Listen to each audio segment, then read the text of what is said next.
Shabbat, Shabbat, come home and rest. Shabbat, Shabbat, Yahweh's best. Lay down the weak, let your soul be free. Shabbat, Shabbat, come back to me. 6 days we work, then we bask. We leave the noise to hear Yah's voice. We listen, we learn, we struggle to know. We walk with Yah through the mikray. Shabbat, Shabbat, come home and rest. Shabbat, Shabbat, Yahweh's best. Lay down the weak, let your soul be free. Shabbat, Shabbat, come back to me. Well, those obviously are not the poor people celebrating Shabbat there on our intro. It is lovely to be here in our Shabbat show on Shabuw'ah. That's a lot of sevens, isn't it? Shabuw'ah, of course, is the promise of seven. It is seven Shabbat. Shabbat is both the numeral seven, but it also means promise in Hebrew, and it's the basis of Shabbat. So it's a pretty extraordinary day, and this is an extraordinary Shabuw'ah because this is the demarcation Shabuw'ah of the time of Israel's troubles. This is one of the most profoundly important events in the entire story, 6,000-year story that Yahweh conveys to his people. So it is a marvelous day. Shabbat, Shabbat to everyone. We probably should blow the shofar to get started on this evening's event. You have a shofar, I think, lined up, and of course we'll have Leah.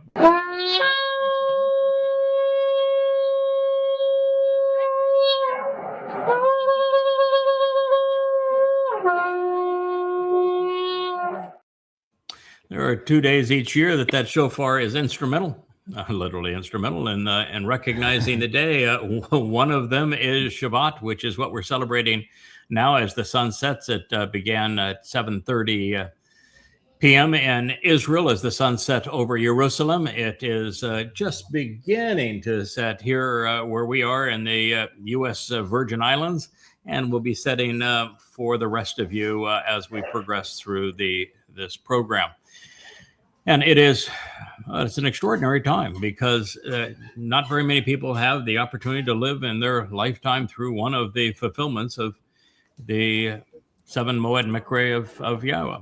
So we'll talk about what all that means and how it plays out. We have quite a cast of characters here up in the top. That is Kevin. You were with me for a couple of hours earlier today. You were the man who asked for signs of the Shabbat. Yes, I did. And I got, 30 of them. Probably 30 of them. Yeah, it was pretty interesting to see how many affirmations we have that we are exactly where the prophets said we were going to be. Fortunately, too, you're a man that has songs lined up. We're going to play Star Spangled Cosplay again because I just think it is absolutely delicious. The next song we're going to play is To Israel. It is a song that I wrote the lyrics for. Leah scored, and I'm not sure who did I think the graphics on that song were done Deepo. by our Nigerian friend, Deepo. So his next score after he did just an truly amazing job on Dusk to Dawn. That was the greatest presentation we have seen of anything in the Covenant family thus far. And then we have a third song, as I understand it, that will debut also this evening. Yahweh loves it when we sing his message, and we'll be ready to do so. We do see Wookie here deciding that he wants to move around, and since I have the 2 loaves of bread sitting here, that's not a bad thing to do, is to get him down. We'll put the Wookie cam on the loaves of bread. We had our Shabbat dinner earlier this evening, and waved the 2 loaves of bread. We blew our shofar. We had a delicious lamb meal, a little bit of wine, and so we are all ready to go. We have a surprise visit by Mike there from work. We didn't think we were going to hear from you in the near future, but it's good to see you again, Mike. Good to be here. I was able to hook up my hotspot on my cell phone and log in that way. Yeah, right. Lovely. Well, we're going to do after we play some songs, we're going to do a ask our co-host what Shabbat means to them as we engage in the 7-year time of Israel's troubles and how we think it'll play out. We have Rich in the purple shirt over here on the right side. How you doing there, Rich? Doing fine. He's doing fine. When a man tells you he's doing fine, that means that he's not doing so well. But if I have too many jokes about Rich and his present condition, he'll cut the cable. So we'll be nice. We have and Rich likes to play injured. Well, he likes to play. So and since he's injured, that's just the way he's going to play. We have Will and his son Jake. Good to see you, fellas. Hey, how are you? Jake's on a little bit of a delay here, and he's not mic'd in. I'm mic'd in, so he's sort of a wallflower right now. All right. Well, his handsome wallflowers they go. Yeah. And we have Captain Kirk. You recovered from the grilling as a co-host as that was on fun. the Yahweh blog. That was great fun. I love that. So That's a fun show. Let's say something stupid. It doesn't matter. You're there. It doesn't. Yeah, it's that's the point of the show. We're going to talk. We're going to talk about what comes to mind and talk about what's important in the covenant family, what's important with Yahweh, what's important with His people, and what's coming up in the news. That's it's playing out in prophecy. So it's a good time for that. And we have Dr. Jeff. You look like you are in the hospital. You're trying to keep people alive. Is that true, my friend?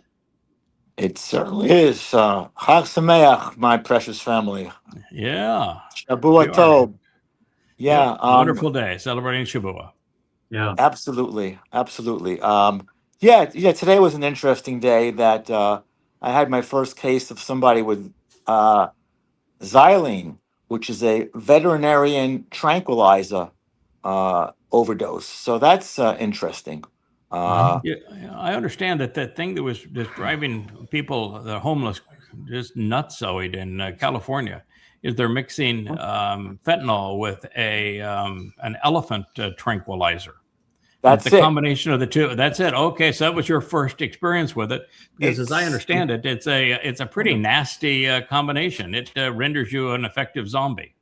It's called Trank, Trank, where you combine the effects of the xylene with either fentanyl, methamphetamine, or heroin, and it's supposed to augment and intensify the high and euphoria.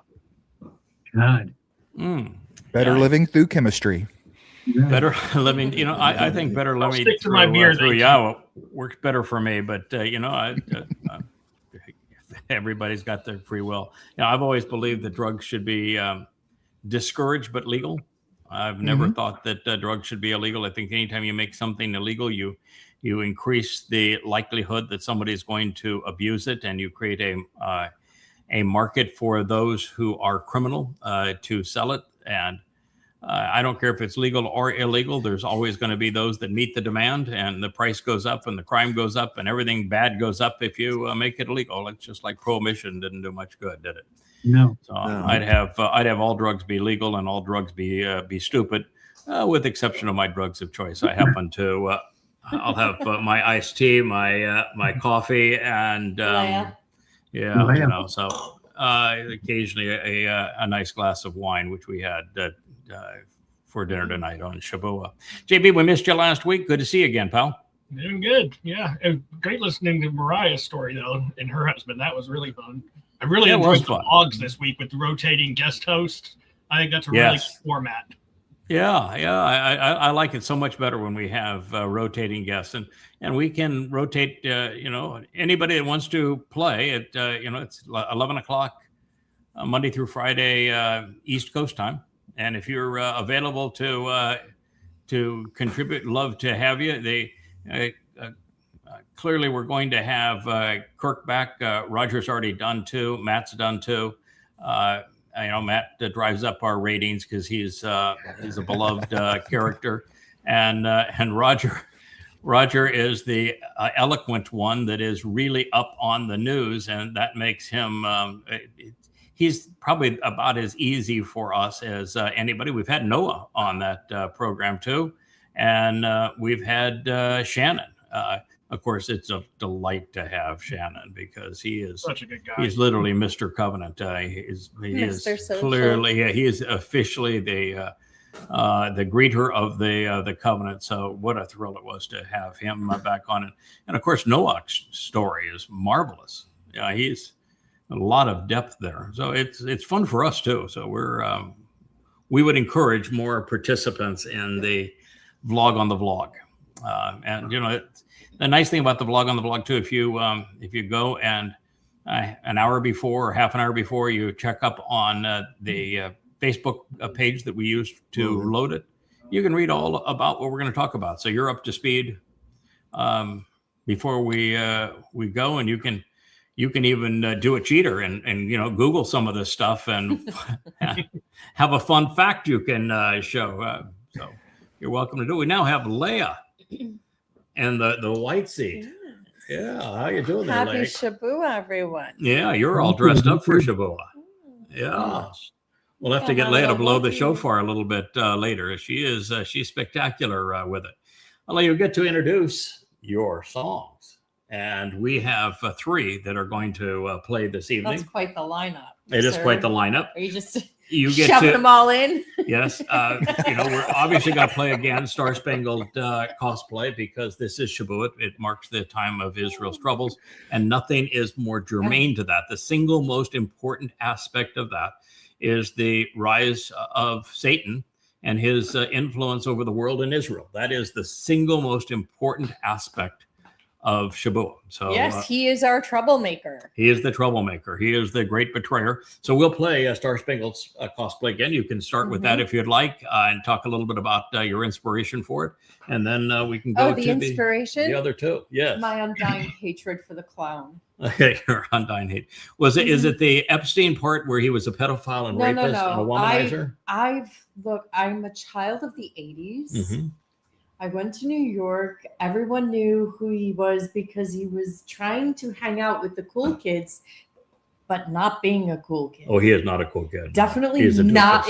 He was a clown then, and he's even worse of a clown now. The worst kind of clown. He's a pervert. Everybody knows when they went to high school in particular. There's always a few really creepy kids that are just pervs. That would be Donald Trump. He's the creepy kid that was a perv. Yeah, he even thought his own daughter was a hot piece. So you know what? He said, "Yeah, if you put my daughter, I'd be having sex with her. She's hot." Yes. He's a genuine perv. But the fact that he's a perv is just has him fit right in with the other demonic characters we know. Paul, the author of the first 14 books of the Christian New Testament, admitted that he was a sexual pervert. Wrote about it, celebrated it, blamed it on the Torah, mind you. And of course, you can't get to be more perverted than was Muhammad. I mean, he was incestuous. He was a pedophile. He was a rapist. He was a mass murdering terrorist and a slave trader, and a womanizer, and it couldn't be more perverted. So Satan has a type. Oh, he does. He does. And Melania, she fits right in there. Yeah, might be she's a whore, but she doesn't. She got more play in this Star Spangled cosplay than I probably would have given her. But she definitely is the perfect wife for. She knows Satan. More than you think. Yeah, I'm sure she does. Yeah. So let's play it again. The tune is it's scored based upon the Star Spangled Banner, but done in a reggae style. And you'll just have to, because the lyrics are there, you'll be able to see them, and you'll see how Leah managed to twist all of the key phrases to tell the story, and it's a marvelous twist of phrase using those 2 memes as the backbone of this song. It's very punny. Yeah, it is funny. The graphics are really good. And at the end, when it's talking about a country to invade, the country that he's going to invade that we care about, which is why we play it on Shabuw'ah, is Israel. So that is who it is. So let's play Star Spangled Cosplay.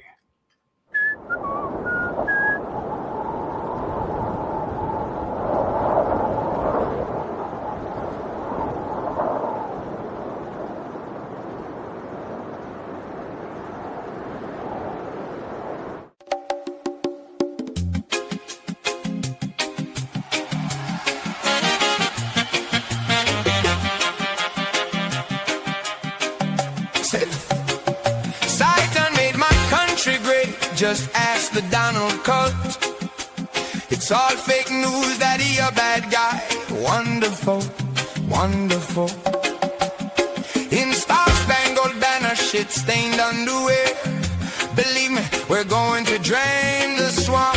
I've never seen anything like it. So much fake news, calling it a witch hunt. Just because we say the system is too big to rig. Oh baby, that's old school, but we're doing it anyway to make America great again. Oh, say, can you see by the dawn's early light what so proudly we hailed at the twilight's last ride? Whose broad lies and alibis through the perilous night? Oh, the YouTube we watched so gallantly streaming, and the rocket's red glare, the bombs bursting in Iran, gave proof through the Epstein files that Trump's name was still there. Oh, say, does that copper con man wave that star-spangled banner yet that way? Oh, the land of the arrogant and the home of the dead slaves. Oh, say, does that star-spangled banner yet wave? Oh, the land of the arrogance. And one more thing, can I invade your country? Oh baby, baby, can I invade your country? Oh baby, baby, can I invade your country? Oh baby, baby, can I invade your country? Oh, invade your country.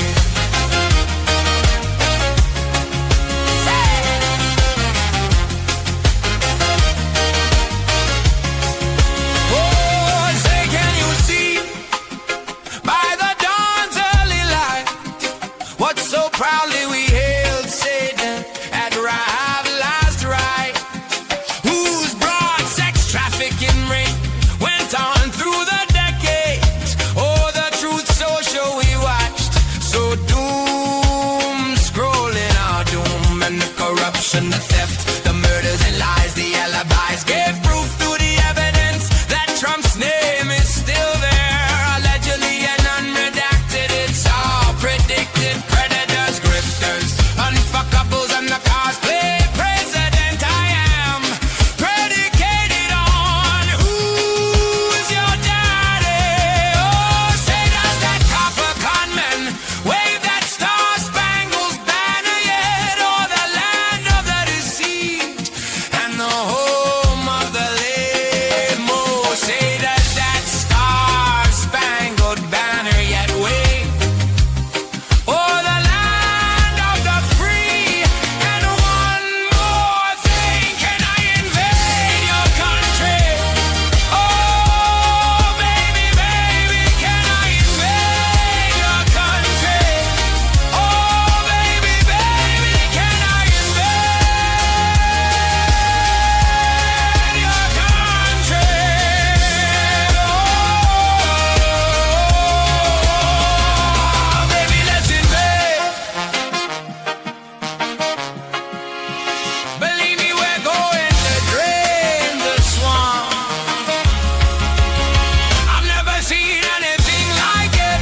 So much fake news, like my wife, it's all fake. Oh, calling it a witch hunt just because we say the system is too big to rig. Oh, baby, that's old school, but we're doing it anyway to make America great again.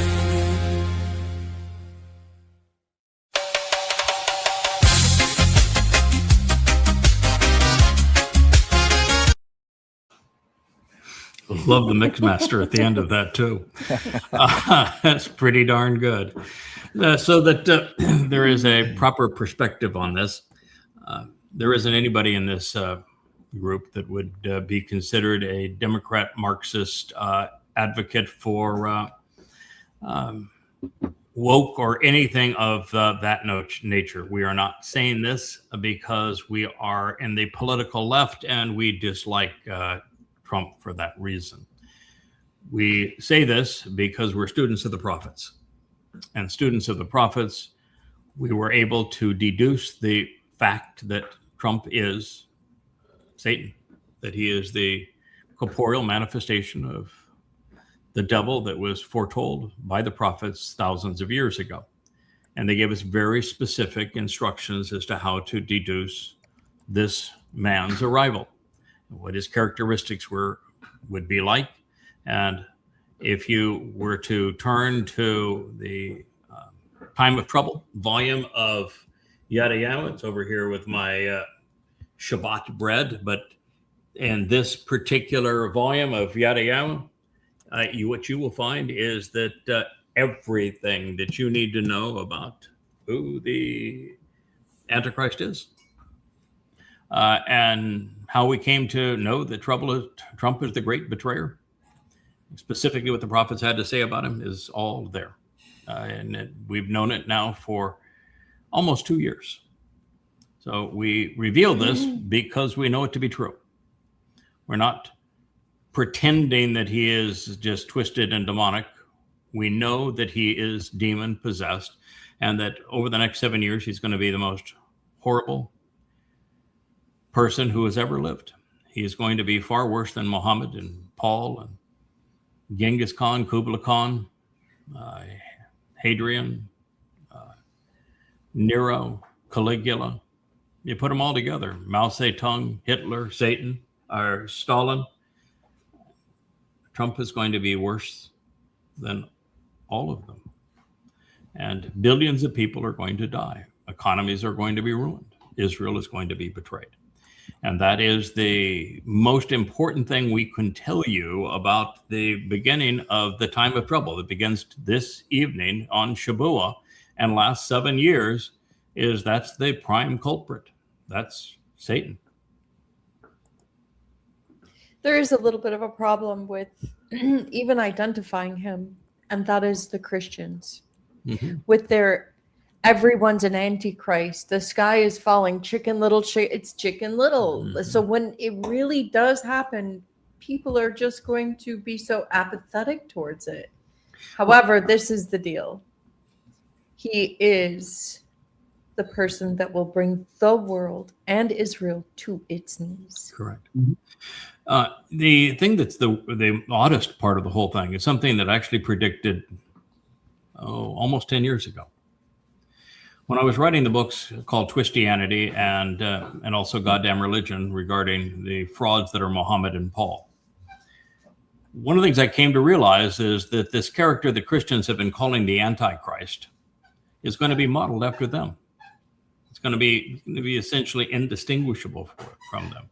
And so what I predicted was that, in particular, Christians are going to rally around him. They're going to vote for him. They're going to present him as the next Messiah.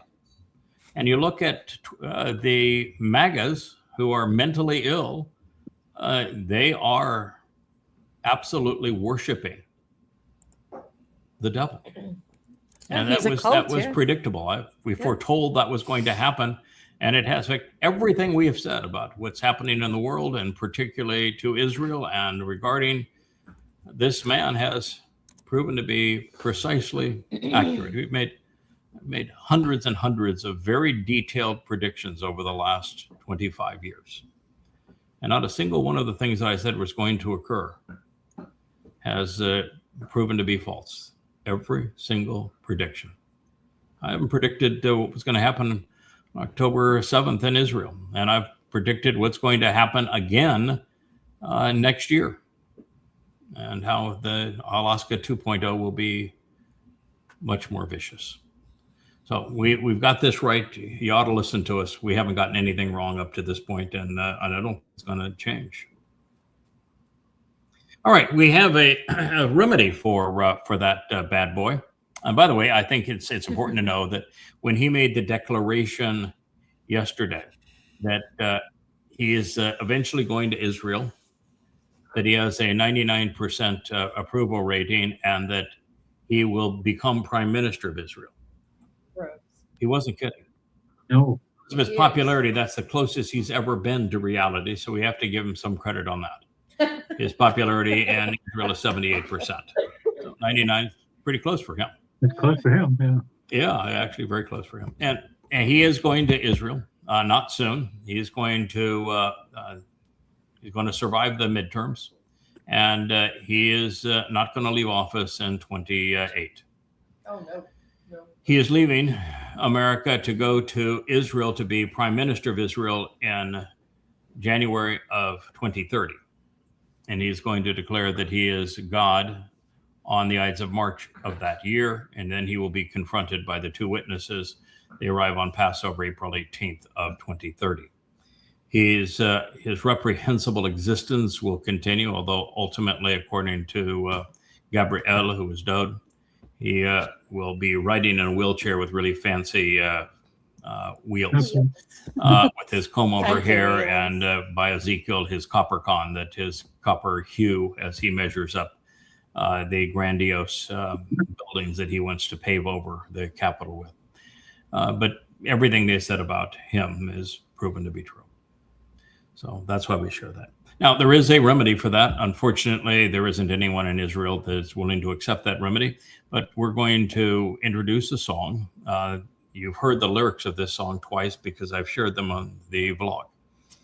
I wrote the lyrics to this song, and it's incorporated into Coming Home, Volume 4, and I think other volumes as well. Coming Home Volume 4 was just sent to our beloved webmaster to prepare for publication on our site. So it'll be there soon. I probably will have Coming Home 5 ready for pre-pub on the site sometime tomorrow. And the first 2/3 of Coming Home 6 will be available also over the weekend as we continue to add material to the site. So that is our plan. All right. With that said, Leah, would you like to introduce To Israel? Yes. It was a song produced directly from your poem. All I did was score some music to it, and Aladi Papu, he did all the visuals for that. And it came up, it's a very, very nice. Yeah, Aladi has marvelous skill. This was a exceedingly hard song to convert it's a very hard poem to convert to song. Yes. Because it was written as a poem, not as lyrics for a song, first of all. And second of all... Do you want to know how many hours it took? Yeah, it was in God's voice. And Leah does, she has women's voices down really well. And occasionally we'll do a good duet with a man. But conveying a masculine voice that is God angry with his people is not in Leah's wheelhouse. So this was tough to do. You have scores of hours in it, I would imagine. I think in this one I have about 380 hours. 380 hours. Okay. Well, it is a song. It's called To Israel, and because it's To Israel I Came. And it is about Yahweh's name, the single greatest crime ever perpetrated by humanity was perpetrated by Jews. Mm-hmm. They erased Yahweh's name. They erased Yahweh's name from their lives, from their religion, from their scriptures, and from their very name. They are Yehud, which means beloved of Yah, and Yehudim, and they changed their name to Jews to erase Yahweh's presence among them. They estranged themselves from God 3,450 years ago and are still estranged. And so many problems exist between Yahweh and his people. But first and foremost of them is they erased his name. And it has been my mission to reestablish Yahweh's name. And in the Yada Yahweh series, I have been able to prove that Yahweh is God's name, been able to show conclusively that this is the proper pronunciation of Yahweh's name. And we've been doing that now for 25 years. And so this is a song about that life's mission, written from God's perspective. Yehovah is my name. To Israel I came. You denied my acclaim. You fled my flame. You erased my name. When I was your God and thou your king, there was a different song to sing. To the goem you did not cling. You were shielded from their sting. Isolated and hated, you are battered. Your dreams are shattered, the nation is tattered. My words have not mattered. It is all there in the Mikre. There is no reason to have gone astray. They are the way. Join me on Shabuw'ah, I say. I have openly conveyed the signs of the Modim, from whose brilliance you should beam, and yet all agleam with your own scheme. You have chosen a wholly different team. Yehovah is my name. To Israel I came. You denied my acclaim. You fled my flame. You erased my name.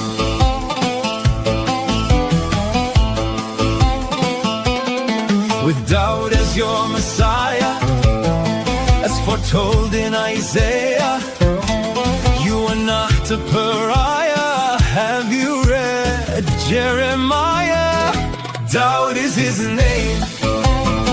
To Israel he came.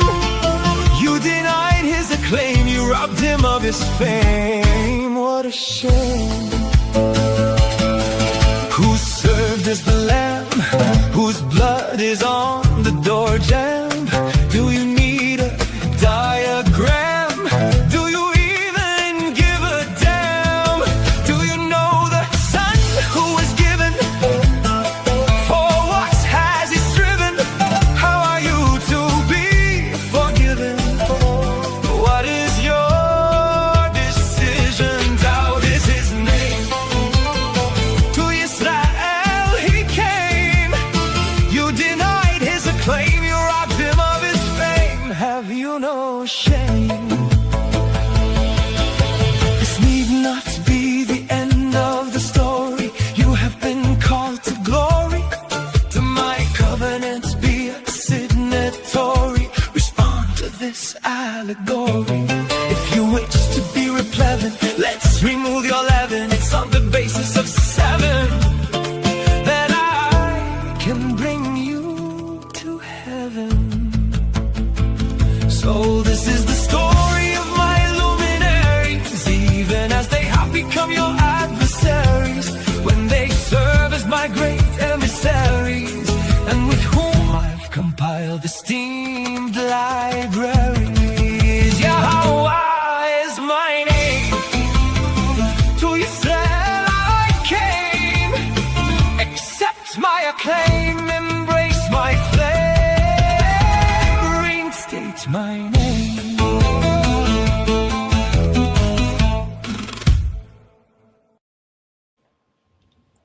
Good.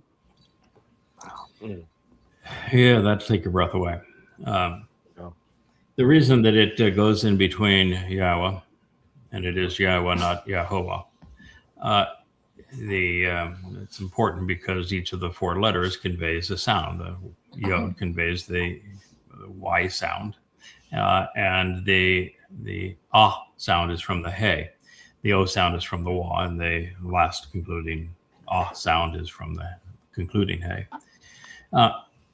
The reason that Dod's name is intermixed in there is that Israel has done the same to the firstborn of Yahweh as it has done to Yahweh himself. They changed his name. They made it David. There's no V in Hebrew. There's no I in his name. It's Deleth, Wa Deleth. The name means beloved. God said that he was his firstborn son. That's because he happens to be Adam. He's been here before many times and will return again. And yet in Judaism, you say God's a liar when he says that he has a son. That they do. He is the Messiah, and yet you don't credit him for that. God had him anointed 3 times and anointed him himself once with his own special anointing oil. He is the Messiah. There's no other Messiah that matters. He is the king that was chosen by God. He is the chosen one. He is literally the basis of the covenant. God says he is not only exemplar of the covenant, but he is the one through whom God karat, established and cut the covenant. He's our Savior. He is the one who fulfilled Pesach, Matzah, and Bikurim, opening the doorway to life, taking our guilt and depositing it into Sheol on Matzah, and then becoming the firstborn son of firstborn children on Bikurim. Is this where I get to say that Dode is kabod? He's a big kabod. deal. Yeah, he's not only kabod, he is the greater luminary. Gadol Meor. Gadol Meor. He is the most important person in God's story. And Israel has raped him. You deny that he was the one that fulfilled Passover being crucified, even though he wrote an entire song about how he was going to be crucified.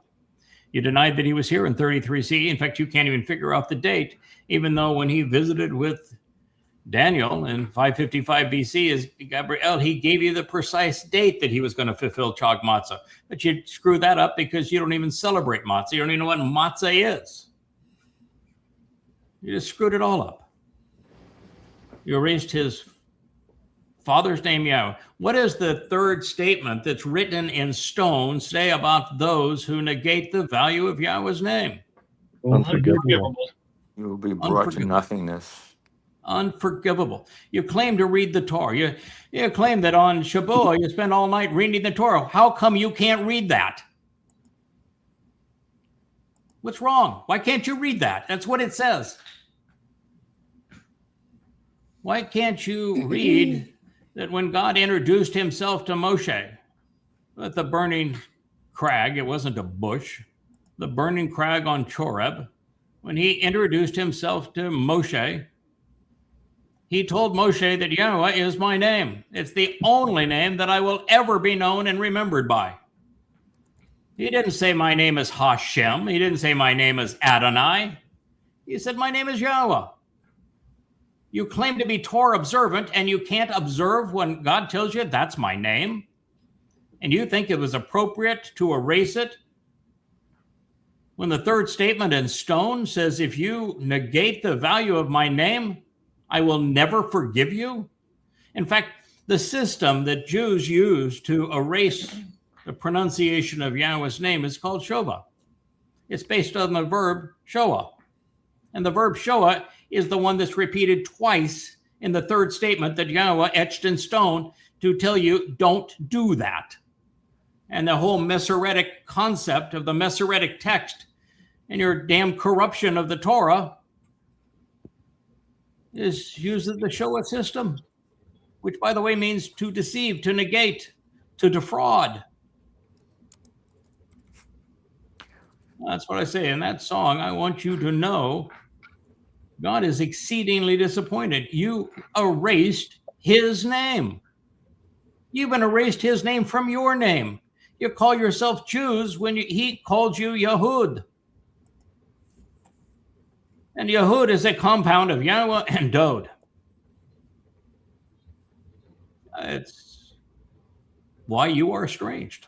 It's why you're going to go through 7 years of trouble. This is why this is the Shabuw'ah countdown for the time of Yaakov's trouble, is because you have deliberately done this. And if you're a Jew and you're a victim of it, shame on you. It's easy to figure out. Why don't you figure it out? Mr. Burning Crag, I have the answer. Yeah, I am the burning crag. That is for damn sure. Mr. Is the Burning. reason I'm told that I am to wear red, and the reason I wear red is that I am that damn burning crag. You better believe it. I believe the answer is blind, dumb, lame, and deaf. That is the answer. It's been that way for a very long time. Jews have been their own worst enemy for a very, very long time. Yes. And Craig, I must add that the bookend to Shabuw'ah, that's Teruah, when you are Adama Parah, it is. What you revealed this past week with Yashaya 30 was beyond comprehension. There will be a remnant, but for them and those to carry on worse than they did in the desert is one of the most hurtful, despicable, disgusting, and reprehensible things I have ever heard in my life. Yeah, what my friend Dr. Jeff is alluding to here is that we recently translated Yeshaya 30, Isaiah 30, for one of the three books. It's the end of Coming Home For. And in it, there are some real surprises. One of those surprises is there is a reference to the two luminaries. And the two luminaries are the first prophecy in the Torah. They're presented in Genesis 1, chapter 1. And in Genesis 1, the prophecy is in the fourth day, and it says that there will be two Maorith luminaries. They're both Gadol, great from God's point of view. One is younger than the other. And that they will serve to fulfill the Moedim, of which there are 7, of which Judaism has screwed them all up, and Christianity is clueless to all of them. And when you follow the story of the greater and lesser luminaries through the text, you find something that is heartbreaking. And Yeshaya 30, I think that is what you're alluding to, where there's two aspects of it that are painful. And one of them is that God doesn't call the sun and the moon Cheresh or by the normal Hebrew terms. No Shemesh, no Shemesh, no Yereach. Yeah, no Yereach, no Shemesh. No, he uses two different words. And for the moon, he referred to the moon as being white and pure. And not shining brightly, not covered in blood at this point, but white and pure. That he is going to be the one that whitens the treacherous garments worn by Jews and cleans them up for God's arrival and purifies their soul. And, he's doing the best he can under really difficult circumstances. And he's ultimately going to allow that scumbag that we did the first song on, he's going to allow him to kill him as the Adama Parah. That's chapter 19 of Numbers, on behalf of purging the adulterous woman of Numbers 5 for Dod's arrival, because she's going to be Dod's bride. Dod, however, is angry. He's beside himself as this. So he is not referred to as the son. He is referred to as the one who is enraged. 7 times more enraged than he or anyone has ever been before. And he's enraged because Israel, as Satan, this Rahab, the one that is going to come to Israel and become prime minister and going to be beloved by Jews, who is actually Satan, I'm going to allow him to strike me down as the Adama Parah, to be the sacrifice on Teruah to purge Israel. And when that happens, rather than be appreciative of what I'm doing for them, preponderance of Jews are going to be cheering for Rahab, for Satan. And Dod's... Isn't that what they did to Dod? Yeah, they're gonna just be absolutely disgusted. So am I. That's what they're going to be. So that part's amazing. The other part that was amazing about all of this, Dr. Jeff, is that as you know, in Rabbinic Judaism, they base their whole gig on, okay, times are tough for us. Now we're getting beat up. And it's obvious that we're not in God's good stead with God because everything is going bad. In fact, they actually have an edict of Judaism that says that when things are really bad for you, it means that God really loves you because he is and respects you because he knows that he can improve you through these terrible things that are happening to you. So they even have an excuse for why things continue to happen to them that are all bad. But they have an excuse for being sadistic. Yeah, they do. So they're at the end, they say that, but they've got a Messiah who's a warlord that's going to come and save them. You know that, don't you, Dr. Joe? Mm-hmm. That is one of the most BS statements ever uttered by these miscreants. It is. Because there is no prophecy of a warrior Messiah that is coming to save anyone. No. None. There's a lot of prophecies on who's going to save this mortal remnant of Israel, but that person's called the Nakar, sometimes the Nakri, sometimes the Choder, sometimes the Bashar, sometimes the Adam of Parah, sometimes the man from Edom. He's got a bunch of titles, but he is not a Messiah.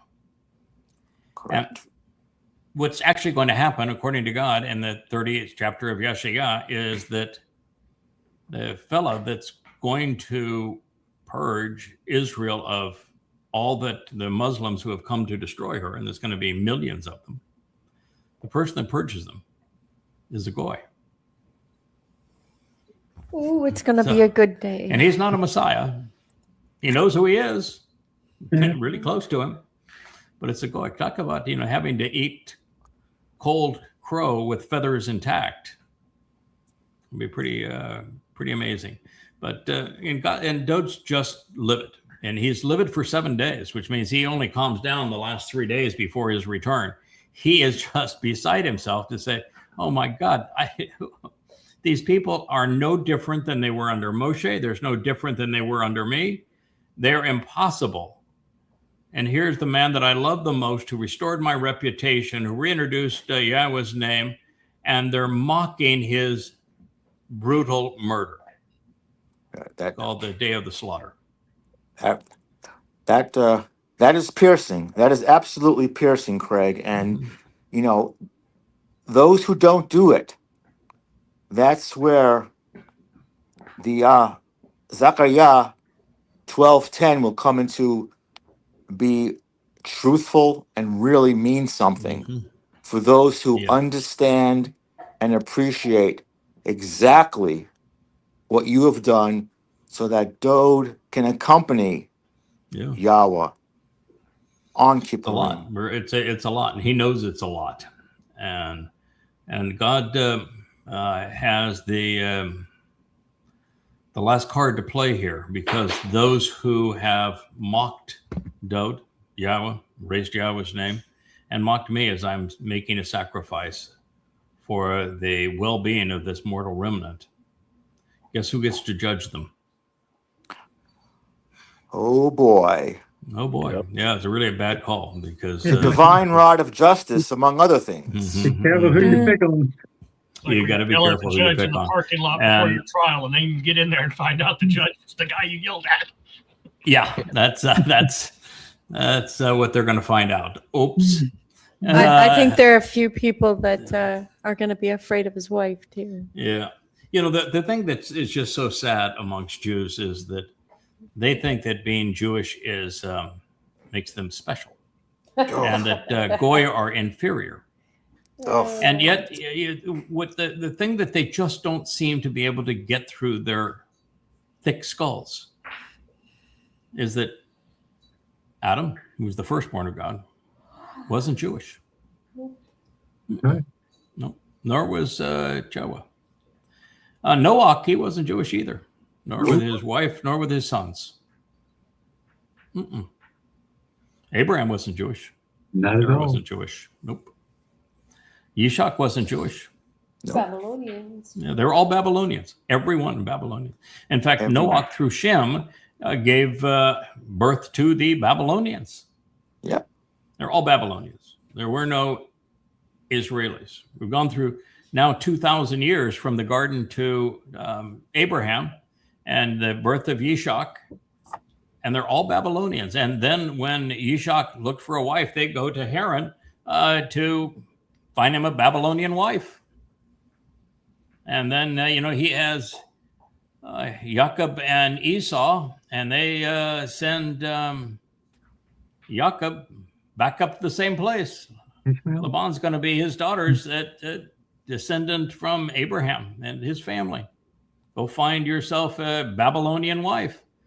And so when he was renamed Israel, it didn't change his DNA, did it? No. He's still Babylonian. Hardly. And the children of the 4 Babylonian women and the Babylonian man were Babylonian, even if you want to call one of them Yahud. So it's a naming convention. It is a naming convention. And everybody early in the story was clearly not a Israelite. And once you get to Israel, it's all downhill. All downhill. The Jews didn't do anything right. Nothing. Yeah. I mean, the first 12 boys, they were obnoxious. We're a good example of what not to do. Yeah, they are. They're a good, bad example. I find this ethnic favoritism and hubris and arrogance to be so distasteful. And I'm with Amma. I'm with Leah in that Yah is going to put it right in their faces, yes. Courtesy of Yashiyah 63, because you, the Choda, the Nakre, the man from Edom, purge the immortal remnant, save them. Whoever gets saved of Israel, it's because of the man from Edom, and he's from Edom. He's not a Jew. Before these, I don't know what to call them, descent to Sheol, they may let out the biggest oi you've ever heard. Yeah. Well, think about it this way too: the greatest woman by far in God's story. Ruth. She's Ruth. Yeah. She's Ruth. She's from Moab. Yeah. So, I don't care which way you turn. There are occasionally some really positive stories, but all the really positive characters, well, they're not Jews. So, then you say you want to celebrate the Torah. Well, the Torah tells the story first of how bad you were before you were even Jews. And then once the naming convention is issued and you become worse, you sell a brother into slavery. Well, your first trick is that we're going to convince our neighbors that they should get circumcised. And as soon as they get circumcised, we go attack them while they're still in pain so we can steal what's theirs. Oh, you mean we're a bunch of liars, cheats, stealers, and manipulators? Absolutely. Yeah, and then when you go to Mitzrayim and you start complaining you're being treated by slaves, you have somebody stand up for you and Moshe, and you try to rat him out. You turn on him. And then you start the Exodus. You don't even get out of Egypt before you're telling Moshe and Yahweh to go away. And then you finally get back to even getting close to Choreb, and before you cross the Gulf of Aqaba, you're saying we want to go back. And then you get across and you're building a religious idol. And you never stop belly aching the whole time. You can't be worse than you were. And that's the story of Shabuw'ah. That's the reason it exists this way. It's saying that God is really tired of it. And he is going to clean house, and he's going to give you 7 years to, get it right now, or there will be no tomorrow. Must I remind you? Worse. Yes. Must I remind you the rabbinic types, which woman in the Torah they admire and revere? Miriam. Miriam, Moshe's sister. The one that and Rachel. Yeah, the one that Yahweh said that she is so vile, I spit in her face, that I plague her with leprosy. I send her outside the community, and she is the model for divorce, and they love her. And Rachel, the one that bled on idols. Yeah, bled on idols. So can we say they have it backwards? I would say so. Yeah, erased Yahweh's name and yet have their own names in their Talmud, and they claim that their Talmud is Torah. No, it's not. No, it's not. There is no Hashem. He does not love you. And your Talmud is not Torah. And that everything that you do is wrong. Everything you do is wrong. Masorites earlier. You look at it, though, they did the same thing that Chagwa did all the way back in Eden. And really, it's what happens with every religion ever, is the first thing they do is they add to God's word. And by doing so, they negate everything. And set themselves apart from all the promises and just ruin everything by adding to God's word. And that's what they did. Literally, they added their vowel pointing. Well, they not only added their vowel pointing, the Talmud is nothing but is taking their interpretations and then having arguments about their interpretations, misquoting, misappropriating, and then writing arguments about their errant citations. I mean, the reason that Islam exists today is because of the stupidity of the Talmud and all of the ridiculous stories that made the Talmud, because they didn't like what God had to say, so they just wrote right over God's story and created their own, and then they sold them to Muhammad. And that's what made the Quran seem religious. Otherwise, there is no religiosity to the Quran, and there are no Islamic terrorists. There's no enemy in Iran. Well, no Paul's enemy in Syria. Paul's Christianity is the same. It's nearly the same thing. The religion that they had right next door, that the Israelites were whoring themselves out to, is almost a carbon copy of Twistianity. It goes back that far. Yeah. We have been bad kids for a real long time. You have bad kids for a really, really long time. And you're estranged from God, and you get it all wrong. There's nothing you have right. Yep. And let's, with that said, we have another song lined up, don't we? We do. You want to tell us about what this song? I've never even seen this one or heard this one, so this is completely new to me. Is this Luminaries, Kevin? This one moves. Yes, it is. Oh, yeah. This is Luminaries. Luminaries. Okay. Luminaries. Yes, we have two of them. So the luminary story is the story that's first prophecy in the Torah. It's the most important prophecy probably ever written about how the two luminaries would become signs of the Moedim. They would fulfill them over time. They would literally define time from God's point of view. And that if you know who those two men are, and they're being described as men because they fulfill the Moedim, then you know how God's story plays out over time. And who fulfilled the spring Moedim, Dode, whose responsibility it is for Shabuw'ah and Teruah, so that Kippurim and Sukkah are possible.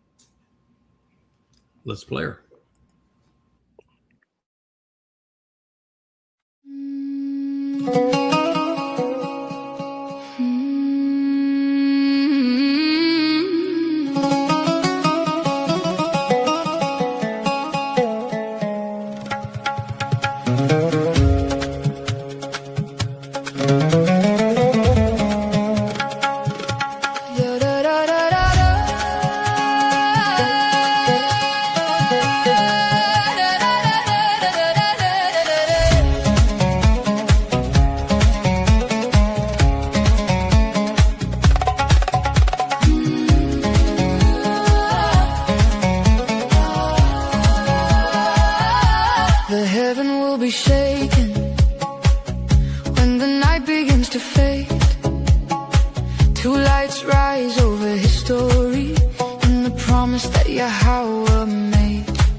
First with courage, a shepherd's steady pace, not to be adored in vain, but to reveal Yahweh was named. Yada shows the path with the Torah pointing the way, turning shadows into sunrise, bringing night to the dead. Two luminaries shining on the road back home, kindness in the morning, truth in every tone. One light for the journey, one to make things clear. Yahweh's call is waiting, and the way is near.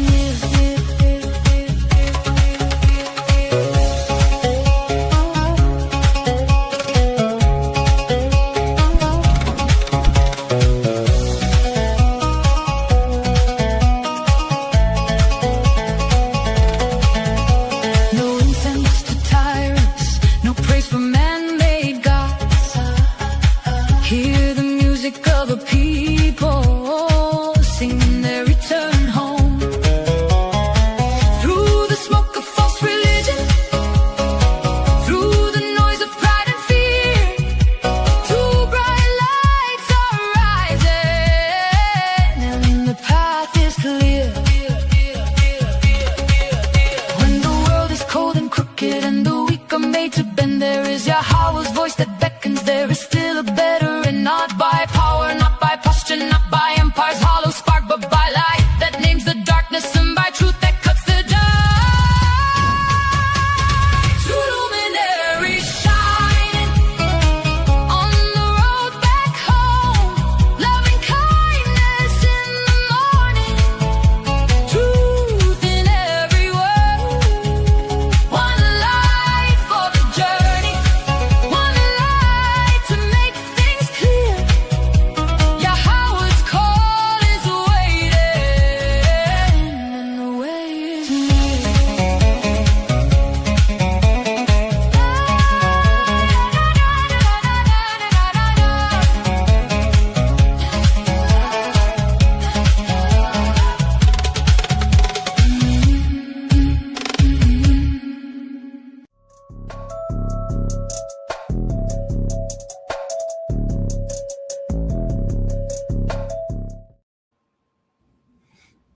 I guess. Yeah, that's pretty neat too. Sure. Journeying through the road of life to the tune of the two luminaries. There's really no overstating the importance of the Gadol and Katan Mayor. They appear everywhere in prophecy, and God's dropping their titles as Gadol and Katan everywhere. I mean, it's even in the famous prophecy in Yeshaya 31. Essentially, it's the first prophecy, isn't it? It is the first prophecy in the Torah, and it is the ending. All of the end prophecies end with the interaction between the sun and the moon. And the moon is not called bloody because of a eclipse and the reddish hue. It's called bloody because the man that is in that role is savagely beaten to death on Teruah as the final sacrifice. It's unbelievable how prominent the two luminaries really are. This is a story largely about Yahweh's two luminaries and everything they went through to pull back a remnant from the abyss. And it started with Yahweh's own son Dode. He had to be sort of rescued here. But it is true. Once you see that it's the Katan Mayor and the Gadol Mayor, you see it everywhere. I mentioned that with the paradigm shifts. Once you have that shift, it's everywhere. It's like, how did I that's great. How did I not see that before? Yes. Yeah, that's my view. I love the shofar, and Leah can play it. I can't. Because I'm supposed to be the shofar, and she's been my wife for the last 6,000 years. So I keep her around for a lot of reasons, but one is to blow the shofar. Once you come to realize that God has a half a dozen characters, and that those characters are reinserted in the story because there's so few people that God has found that he can trust. And that's the bottom line here. They don't have to be perfect. They can make mistakes. They just have to finish the job. They have to be devoted to Yahweh, observant, thoughtful, responsive, and devoted. And, you know, that's what Adam failed in the garden as Yahweh's firstborn. He didn't listen. He wasn't responsive, wasn't particularly thoughtful. And when he made a mistake, rather than learning from it, he doubled down. And so God had to boot him out of the garden. It wasn't that he was trying to be mean to him, but you know, if you have a son or daughter that's not growing up in home, the only thing you can do to save them is to send them out of home and give them some advice and recognize they're going to have to fall down and get back up and develop some character and work for a living to have any value.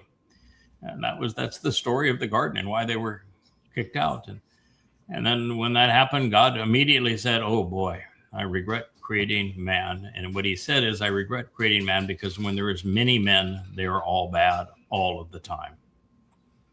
And that's the story of history.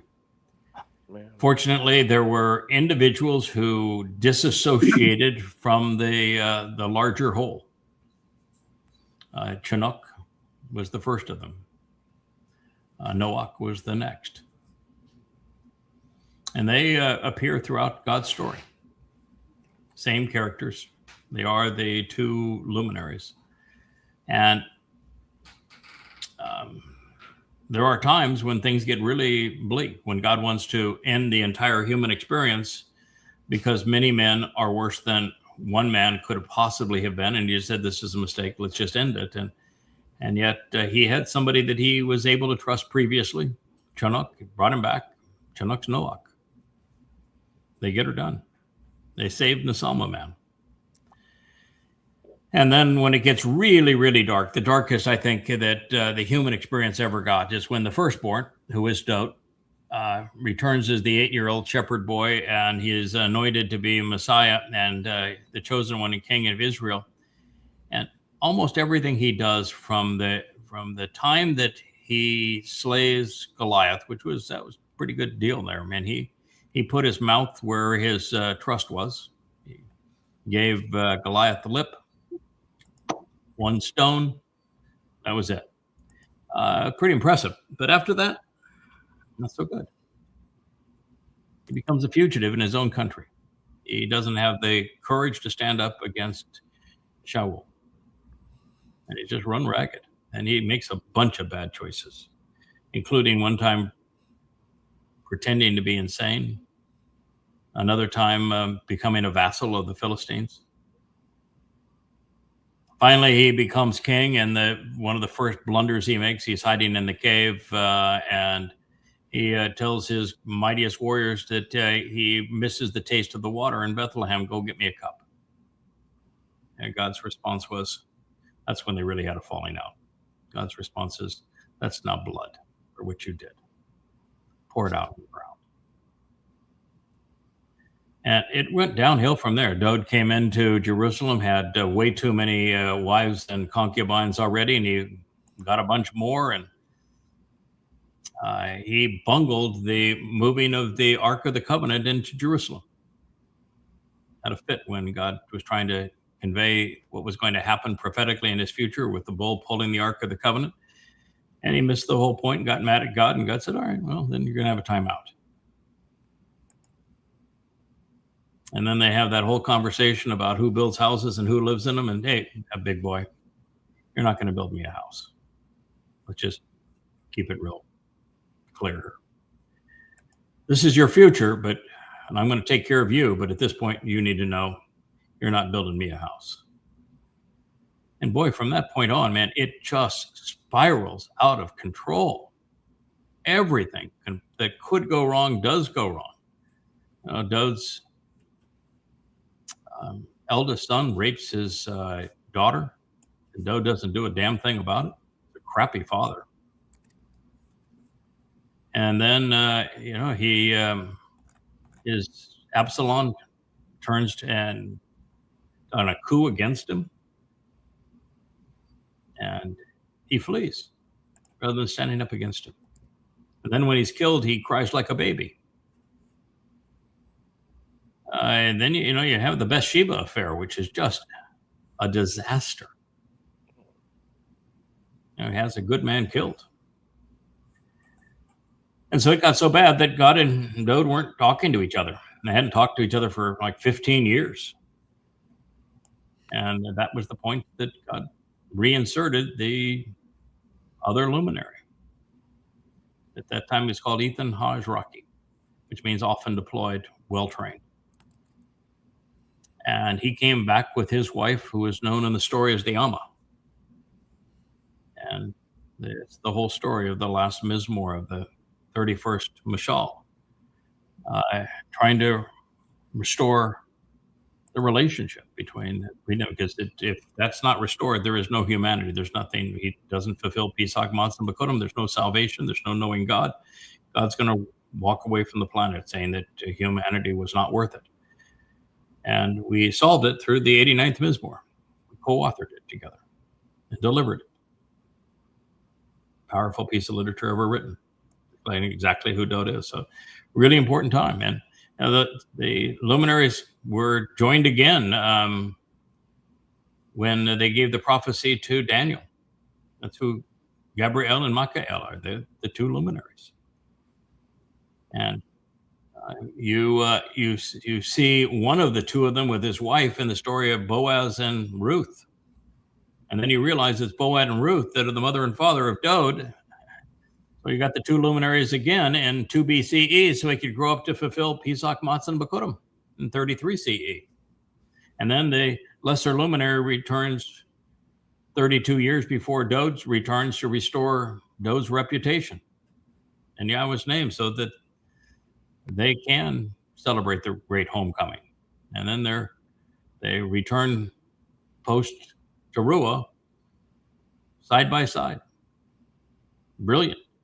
As the two luminaries returning on Kippurim, be side by side forevermore, beginning on Sukkah. So it's, Will, you're right. It is the story. It is the very heart of God's story. And while Dode is the firstborn son, the lesser luminary, he's also a son. Craig, I must say that, as you know better than anybody, how the most popular religion ever conceived by man, Christianity, has in their gospels, the only way to the Father is through the Son. Let's get this straight. Because the Son actually was the one who fulfilled Pesach, Matzah, and Bekurim. There's nothing new in Christianity. It's a counterfeit of the truth.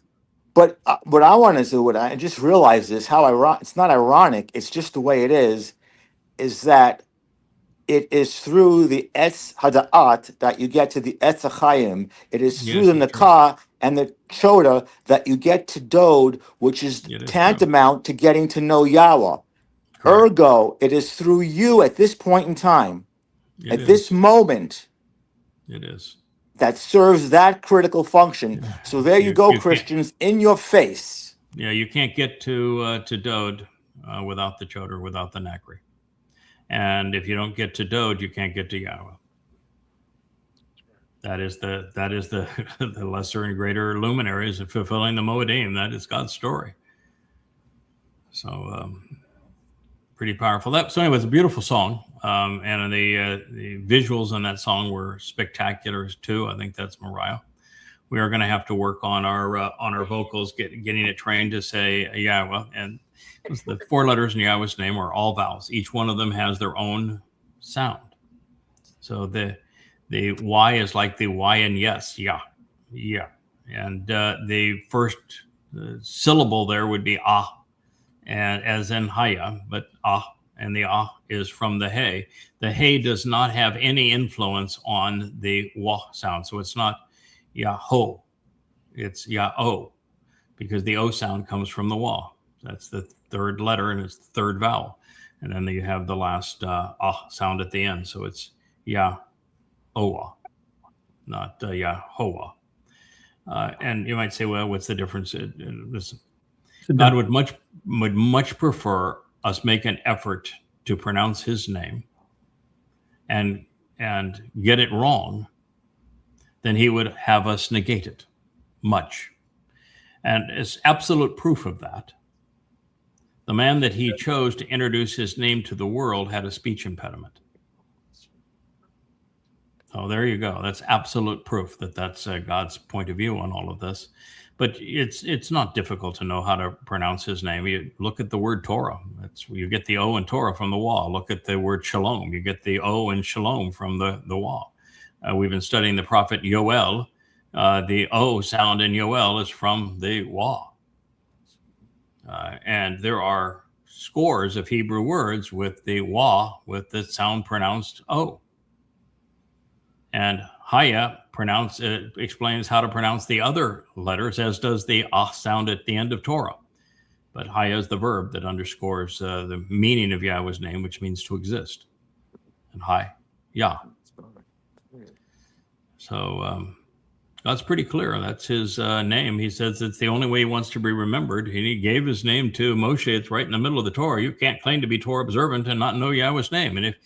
And if you don't say Yahweh's name and you claim to be Torah observant, you're a liar. If you claim that you have a relationship with or serving in any way or speaking for God and you're not using Yahweh's name, you're a liar. That's one of the reasons we know the Christian New Testament's trash. It was inspired by Satan, not God. You don't see Yahweh's name in it. Same thing is true with the Quran. Same thing is true with the Talmud. Now, just using Yahweh's name is not enough to demonstrate that you are speaking for Yahweh. A lot of, Satan wants to be perceived as Yahweh. So he'll use his name. He does so all the way through Ezekiel. He does so through Job. And makes a bunch of claims. I think the book of Haggai, the one who wrote about the building of the second temple, I think it's full of it. I don't think any of it's true. And it, a couple of places, only 2 pages long, but it talks about the word of Yahweh came to man. I think it's untrue. It says that all the way through Ezekiel, and we know it's untrue. So just knowing Yahweh's name is not enough. Satan knows Yahweh's name. No.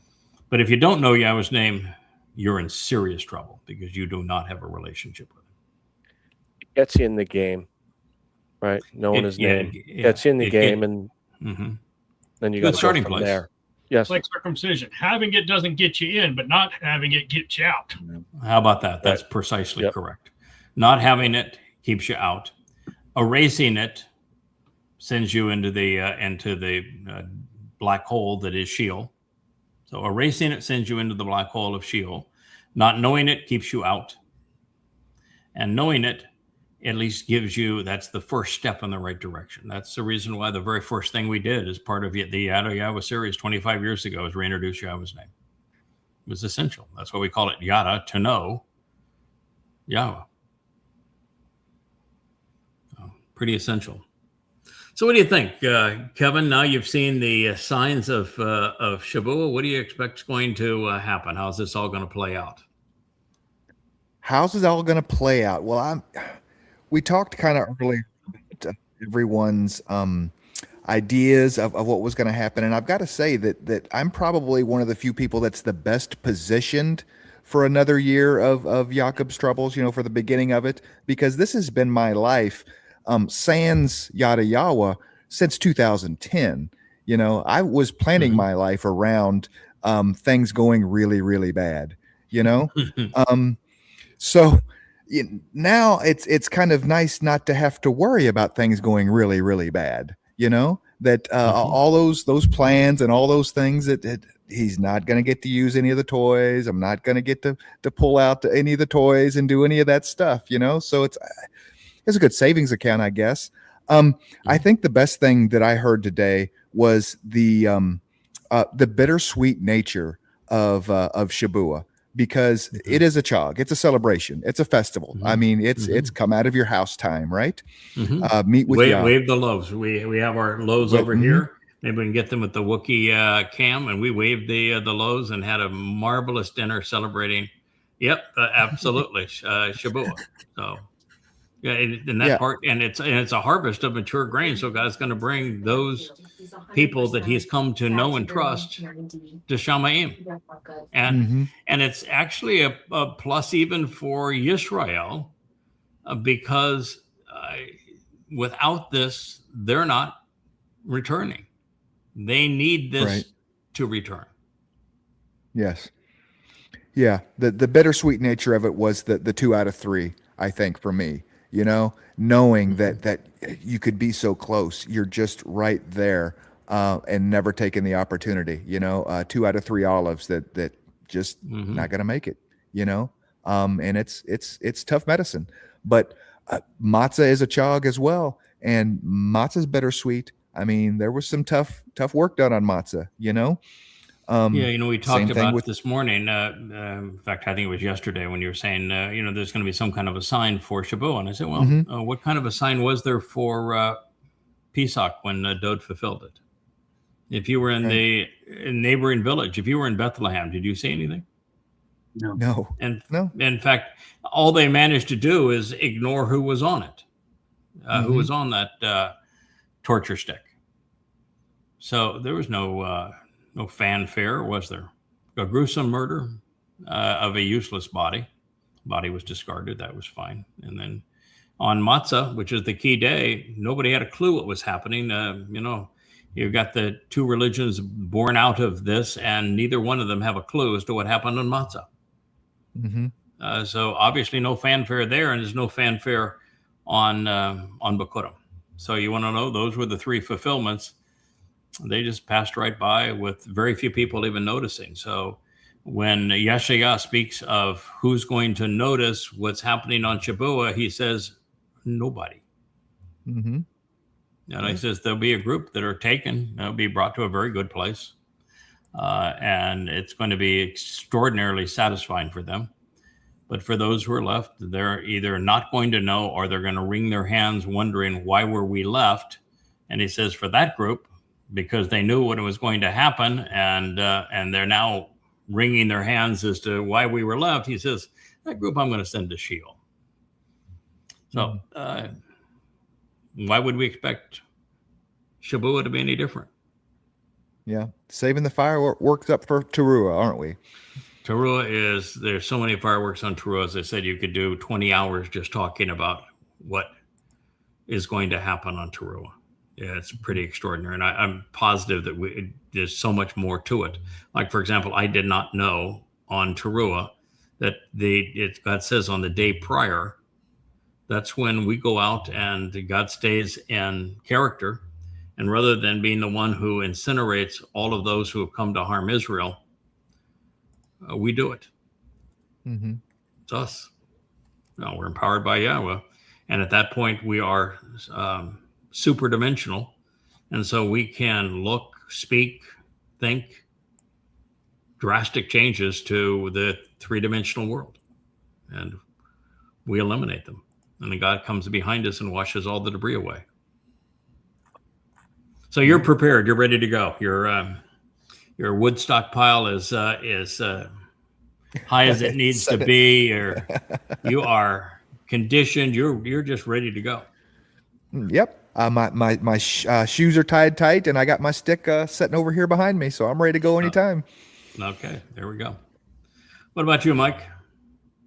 I'm ready to go. You ready to go? You ready to work too? Sure. Yeah, we're gonna do as much as we can between now and the time we go, but we are we're certainly ready to go. I made it really clear when talking to Yahweh these last few days to say, there's no chance I can finish the job if you were to take us now. So I'd ask that you hold off, please. Let's not do this until it has to be done next year. Give us another year to finish what we're doing, because we're just at a point now where things are really clicking, where we can make a tremendous difference, where many of us are getting engaged and making a contribution. This is such a great time. Let us finish. We want to leave a wonderful legacy. And if you give us the time, we can do that. So what do you think, Will?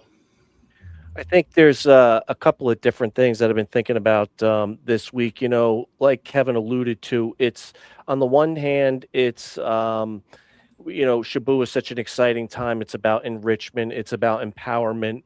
It's about God fulfilling his promises to do those things as adopted children. It's the second harvest. But this Shabuw'ah is particularly sobering. And what we're looking at over the next year, for us, we'll be here for another year, it looks like. The next 7 years is going to be completely devastating. But it also seems that I'm looking forward to the combination of being enriched and empowered, and also having sort of the wind to our back, blowing our sails, because I think as things get worse around us, the hope is that what we have to say will resonate even more, and that will be, again, like a wind at our back. So I look forward the to seas to that. are going to get rougher. The seas will get rougher. The storms will be more menacing, but we will have the wind to our back. Yeah. And we're prepared. We know the world's going to get really messed up. Yeah, I mean, this is our time. I mean, it's almost like, we've been training for this. Some people have been training for 20 years for this, but this is our time. It's showtime. Yeah, we're trained. We're prepared. We're sober about what we have to do. We're ready to do it, and we know how it's going to turn out, and we know how hard it's going to be to get a mortal remnant of Israel ready to go. Yeah. This is no easy task, and we have to stay vigilant to get it done, and we have to be prepared that 99.9% of them are going to spit in our face. Yeah, for sure. Yeah. We saw that on Twitter, right? We had our experiences on Twitter. On X, rather. Yeah, on X. That's what you're going to be looking at, Exactly. On X, it was all the time. No matter how you were trying to help people out. And, when we told Israel back the time when they were fawning all over Donald Trump, when he was going to turn Gaza into resorts and move the Gazians into Sinai and into Jordan, and oh boy, he is our guy, and he was the one that was saying Hamas has to release the hostages or they'll be all hell to pay. And he had all this rhetoric, and they say, oh yeah, he is our, and I kept on saying, no, he is Satan. He is the great betrayer. Stop this. If you continue to believe him, you're going to destroy Israel. And that's what they've done. Right? Israel is chomping at the bit right now to bomb Iran again. And this time they're going to have to do it alone. And it's just hard to imagine smart people making such foolish decisions. That's their, and I think it's like a 70% approval that the Israelis want to start bombing Iran again. I just don't understand it. They think that they actually did a good thing in Gaza. And yet Hamas stands, and Israel is hated around the world for what they did in Gaza. They overreacted.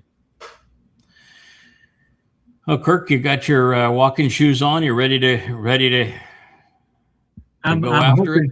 I'm hoping nobody pops off tonight. Because I think the year is very important. We've got things left to do. I've even got a few little things I'd like to finish. Certainly do better at.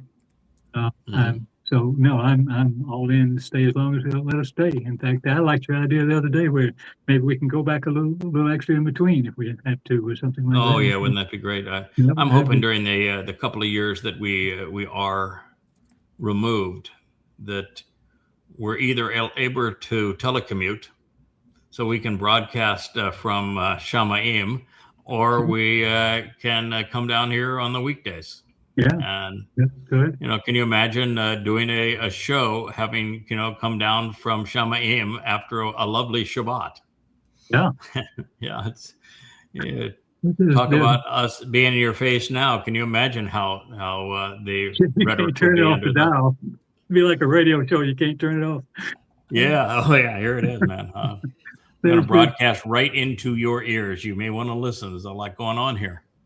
There's two little things, if I may, that I was thinking about for the whole show. Of course, I'm like the old codger here, and I Are watched. you older than me, or am I older than you? I'm much older than you. You're older than me? Yeah, Really? yeah. I've already started my 76 year. Oh, you're I'm old. 76. Okay, yeah, you're Well, 5 years older than me. that's the way. That's not the way y'all counted. We call the first year of your life should be one. Yes. You're born, but I'm Yeah, I think so. 75, but I'm several months into 76, so that's Okay, so you're 75, so you're 4 years older than me. yeah. So Yeah, you know, it was one of the things that I never ever mentioned my age. I stopped celebrating birthdays a long time ago. I stopped celebrating, I think, when I was 40, and figured if I never celebrate another birthday again, I would never have to age. If somebody asked you how old you are, I said, well, the last birthday I celebrated was 40. And that's not true. yeah, but you know, when you finally reach the point where I was saying, you're my guy now, and I want you to see this through, and you realize that the weight of the world is on your shoulders, at that point, I think it's appropriate to say, this is how old I am. Yeah. Yeah. Mm-hmm. Two little points. Two little points, if I may. Because I've been around so long, I've seen whole empires collapse. I mean, I grew up in Australia as a kid, and the empire was collapsed pretty good by then, post-World War II, all the way through the 50s, early 50s when I was down there. And I just knew the history. I knew everything fell apart. I watched Russia fall apart with Eastern Europe being taken away and collapsed and all this stuff. And now we're going to see the whole world before our very eyes. It's just that is staggering and frightening to a degree. I'm not personally frightened, but it's just wow. And everything that we love about the world. Yeah. So economic collapse, anarchy, world war, nuclear war, and Israel suffer more than any other country. Yeah. But the thing that was quite interesting listening to you just now is the greatest story in the whole Torah is these two luminaries. And for 5,993 years, nobody's picked it up till now. Yeah, why? Why? And it's the same language? Yeah, it's so obvious. I'm kind of stupid. It takes me a while, but gosh. Yeah. Yeah, it's amazing that something that is fundamental to God's story is the two luminaries and the fact that he has souls that he trusts and he redeploys them, particularly at the most important times. Yeah. Which is the only way that he could achieve the outcome that he wants without interfering with free will. It's brilliant on his part. He's really good at this. Yeah. He's really good at this. And that what he's doing is he's demonstrating that we were capable and we are capable of meeting his expectations. I think that's the thing that was so different for us is that when I was condemned by a cultish group for after reading 35 books, having to go back and edit those books because I would learn something new and I'd want to correct the books so that they were as up to date as possible. Every time you learn something, it's like Dr. Jeff's a physician. Medicine is always learning things, and when they learn things, they want to update their procedures to do the best they can to help people. Well, I'm constantly learning things. I've spent 100,000 hours studying, and as you do, you learn new things, and you want to add those new things to what you know. And so their claim was, you can't speak for God if you're not perfect. And I said, oh, really? Huh? Well, then why did Moshe tell God that he made things worse, not better, before they even left Egypt? He was the greatest of the prophets, wasn't he?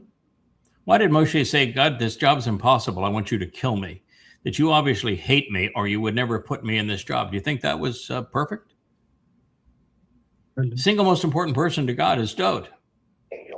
And he did some things that are so bad they make your hair cringe. I mean, your skin cringe. He's really, really bad. He was wrong a lot. And he's the single most important person to God. And he was a great prophet. So obviously, God's not looking for perfect.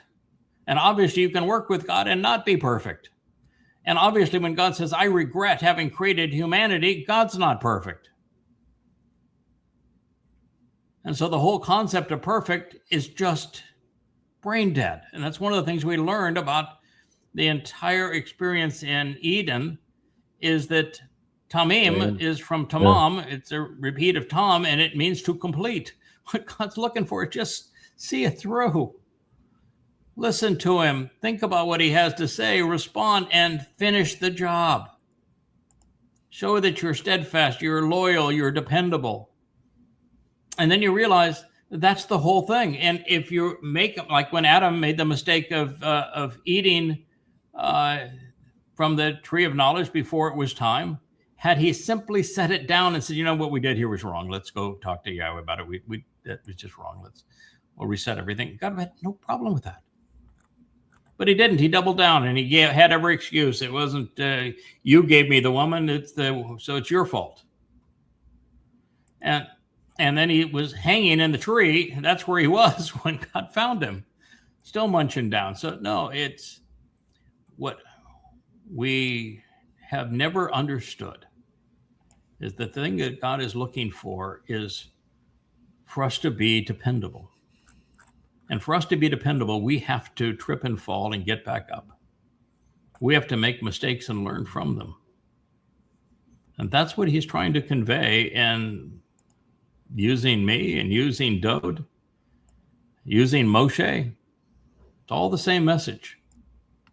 And the reason he's doing that is so profoundly important. And that's, again, what people don't have an appreciation of, because all the religions in the world want you to be bodily resurrected, so you're really no different, and you're not in a different situation in heaven versus earth. Oh, Shamaim is in the 7th dimension. To get there, you have to shed your physical body. And for God to bring you into his company, he needs to empower you to an infinite degree for each step up in dimensions. And the level of empowerment is so extreme that someone who has that benefit is going to be able to think, speak, look, change doesn't matter. We can eliminate an entire star or galaxy or group of people or planet. And that means that God's got to be able to trust those he empowers to that extent so they don't go do something stupid. Not looking for perfect. That would be boring. That would be impractical. There's no such thing as perfect. He is looking for dependable, loyal, trustworthy. I can empower you to that extent, and you're not going to go off and ruin the universe. Rip it apart. And so that's the reason why God can't just allow anybody into his covenant, because the covenant is this infinite empowerment. And then you realize, well, the only way that you can prove yourself worthy is to make a mistake and learn from it. Trip and get back up. That's it. And so God's given us that opportunity.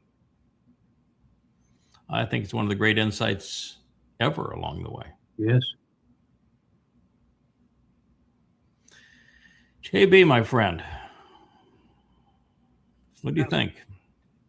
Shabuw'ah is one of those I've been torn on for a while with it, coming up. It's like, there's a part of me that's like, yeah, let's go. I want out of here. I'm sick of the minutia of this world. Yeah. But, if sticking around another year, we even bring one more person into the covenant, it's worth it. So, it is, yeah. And I think I've always felt like Yahweh was going to keep us here as long as possible until, it was going to become almost too dangerous, or, our being removed, is for a reason. And like you talked about earlier, most people are not going to notice it, and then they're going to be, you said, the ones that are like, well, why not me? I think there's going to be a third group, a much, much smaller group. But I think there's people in all of our lives that we've talked to that about this, and they, I don't know, and they're going to notice we're gone and go, wait, he's been saying this was coming. Yes. And I think that is going to be largely what will be the Teruah harvest. Will be those people that we knew that we're almost there. That they're going to spend the next 7 years going, okay, I got to figure this out. Yeah, what they were talking about happened. In fact, that's why I began the show by saying I've had hundreds and hundreds of of predictions of things that were going to happen that are very important and profound and that no one else was talking about, and they've all come true. And part of it is because I'm a student of prophecy, but what we've said is all comes true. And when this other event happens, I think that all of those who have listened to us but have not responded, a significant number of those are going to respond, and that's going to be the true harvest.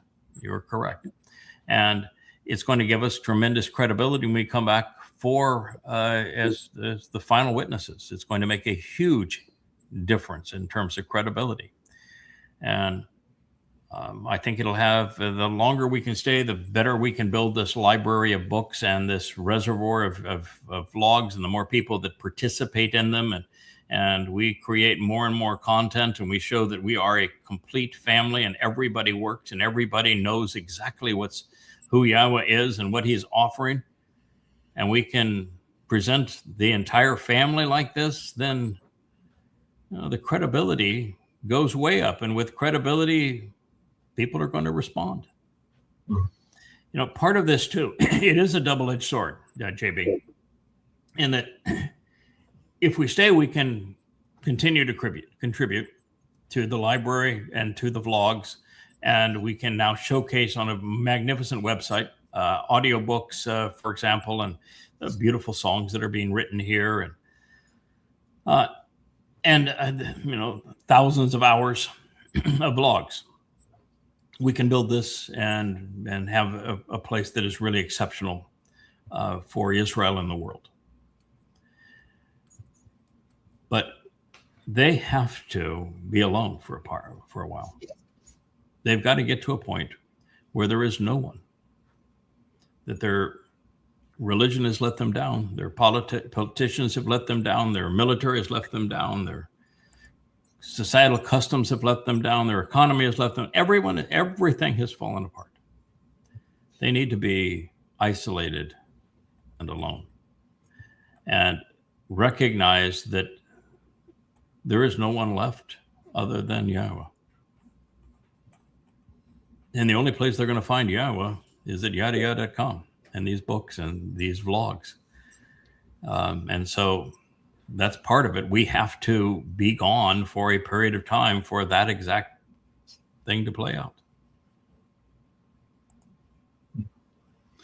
Perry, I don't know if you're mic'd up. You're on the other side over here. So are you mic'd up where you can... Yeah, Rich has got his mic going. Okay. You ready for another year of effort? I look forward to another year of effort. I have looked forward to this my whole life, to be honest, that I'm actually involved in doing something. This is something I've been dreaming of my whole life, what I'm doing now. Yeah. Perry just bought a computer that, as Leah said, that most universities would be green with the envy to have. And the purpose of it is that we have a big project to convert all of the books to audio form with multiple voices, and then have avatars so that people are talking as they're reading the books, so that they're interesting visually to listen to and follow and more credible under that circumstance. The processing necessary for that is gargantuan.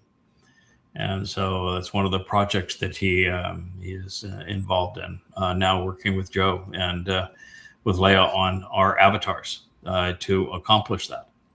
So, I've wanted to do linguistic research on the Hebrew language for many, many years, probably since I started listening to you when you started doing your translation.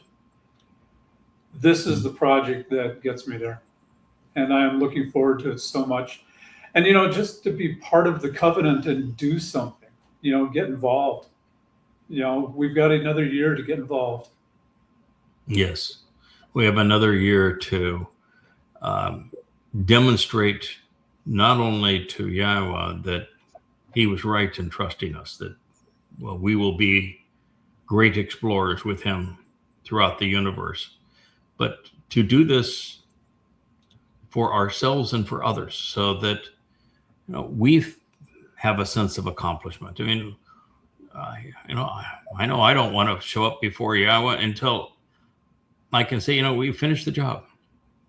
We did it well. We exceeded expectations. When it got tough, we toughened up. When it was time to have many voices, we provided many voices.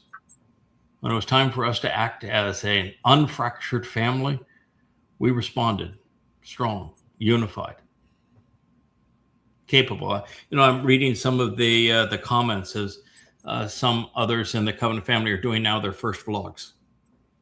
And the way that others are rallying around them and encouraging them and listening to what they have done, it is far more satisfying than reading anything about one of the Yahweh vlogs that I do. I mean, that is what God wants with us, and that's what I want of this covenant family, is others to rise to the occasion and then others to support them. And when that happens, then what you're doing is resonating, that you're effective. So the only one that's not had to answer any questions yet is the king of the cables over there. So there he is. Look at that, was pretty slick. I love the fade and everything. Yeah, a man can clearly multitask. I think Richard is like a brother to us. He's just came right into our family and has. And if there was ever a person whose heart is right for this, it is Rich, and he was such a godsend in terms of his skill set and producing programs like this. We don't get to see him too much on camera. I enjoy hiding here in the background. You do. You love making the contribution, but doing so behind the scenes. I like doing the technical side. I knew you needed some help. Yes. I just, I didn't hear any voice. It was like, I just knew. I've known since I plugged all your stuff into AI in 2020. Mm-hmm. And and it sucked. It was horrible. It works. I use it to now double check your work like Mike does, and the fact checking. Mm-hmm. And it's scary at times how the LLMs actually see you in a proper environment. Yeah. But I'm not going anywhere. I'm here to support you to the very end, which that's infinity.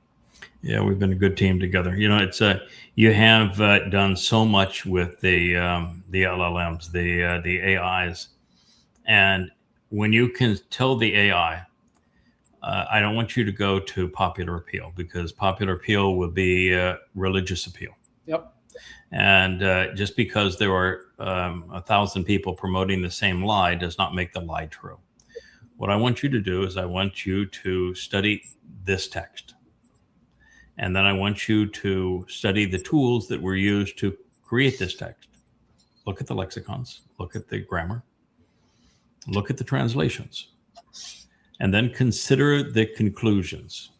Are the conclusions valid? Are they logical?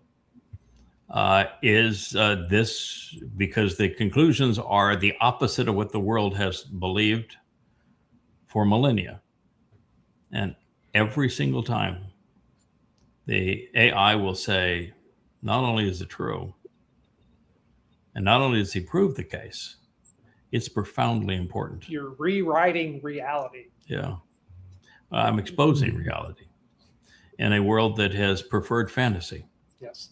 And what's coming, people need to pay close attention this last year, because you're going to see a lot more subtle signs of things getting really bad, and nobody's going to pay attention. And they're going to get hit just like COVID came in. And we're like, how do we wind up here so quickly?